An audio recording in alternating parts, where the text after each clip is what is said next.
আপনারা জানেন যে আমরা আজকে আমাদের নমিনেশনটা উইথড্র করেছি। বাংলাদেশ ক্রিকেটে বরাবরই আলোচনার কেন্দ্রবিন্দুতে থাকে মাঠের বাইরের ঘটনা।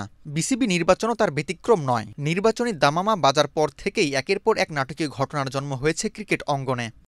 প্রতিদিন নতুন নতুন মোড়, নতুন নতুন আলোচনায় পরিণত হয় টানটান উত্তেজনাকর রাজনৈতিক থ্রিলারে। আর এই নাটকের ক্লাইম্যাক্সে এসেছে বড়সড় টুইস্ট। শুরু থেকে সরব উপস্থিতির পর মনোনয়ন প্রত্যাহার করলেন জাতীয় দলের সাবেক অধিনায়ক তামিম ইকবাল সহ আরও অনেকে। ফলে অনেকটা একতরফা হতে যাচ্ছে আসন্ন বাংলাদেশ ক্রিকেট বোর্ড বিসিবির নির্বাচন। ৩০শে সেপ্টেম্বর মঙ্গলবার থেকেই গুঞ্জন বিসিবির নির্বাচন থেকে সরে দাঁড়াবেন তামিম। অবশেষে বুধবার সেটিই সত্য করেন দেশসেরা সাবেক এই ওপেনার। তার এই ঘোষণার কারণ জানতে পিছনে ফিরে যেতে হবে। হঠাৎ করে নির্বাচন করার আগ্রহ প্রকাশ করেন তিনি। এরপর নেমে যান মাঠে। তাকে সামনে রেখে সরব হন বিএনপিপন্থী ক্রিকেট সংগঠকরাও। মূল নাটকের শুরুটা হয় গত ৫ সেপ্টেম্বর বিসিবি সভাপতি আমিনুল ইসলামের বুলবুলের একটি অভিযোগের মধ্য দিয়ে।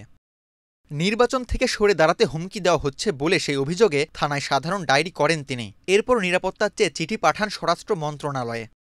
অভিযোগের আঙুল ছিল তামিমের দিকে। এরপর ২১শে সেপ্টেম্বর আবার নতুন অধ্যায় যুক্ত হয় নাটকে।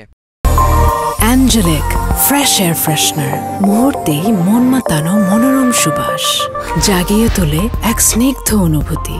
অ্যাঞ্জেলিক। এবার সরাসরি মুখ খোলেন তামিম সহ বিএনপিপন্থী সংগঠকরা।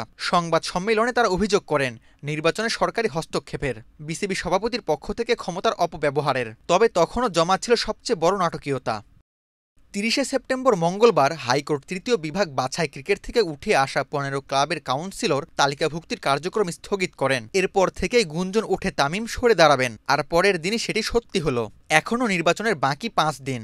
তবে প্রশ্ন রয়ে গেছে, এই নির্বাচন কোথায় গিয়ে দাঁড়াবে? সব নাটক কি তবে এখানেই শেষ, নাকি সামনে অপেক্ষা করছে আরও চমক, আরও মোড়ঘোড়া গল্প? সুষ্ঠু প্রতিযোগিতামূলক ও উৎসবমুখর নির্বাচনের যে প্রত্যাশা ছিল সেটি ভেঙে গেছে। বরং মাঠের ক্রিকেটকে ছাপিয়ে যাচ্ছে মাঠের বাইরের কলহ, অস্থিরতা আর ক্ষমতার লড়াই। অনেকটা একতরফা হতে যাচ্ছে বিসিবির নির্বাচন। আবু তালহা, বাংলাদেশ প্রতিদিন।